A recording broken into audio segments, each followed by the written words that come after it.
In front of me is Infinix Hot 50 Pro Plus, and today I would like to show you how you can use one-handed mode.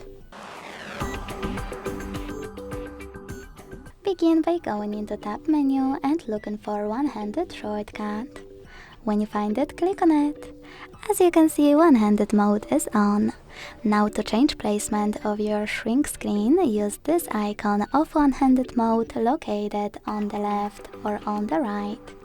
To go back, hit this X, also on the left or on the right. You can also go back by tapping on the same shortcut again. Thanks so much for watching. If you enjoyed this video, leave a like, comment and subscribe. Bye!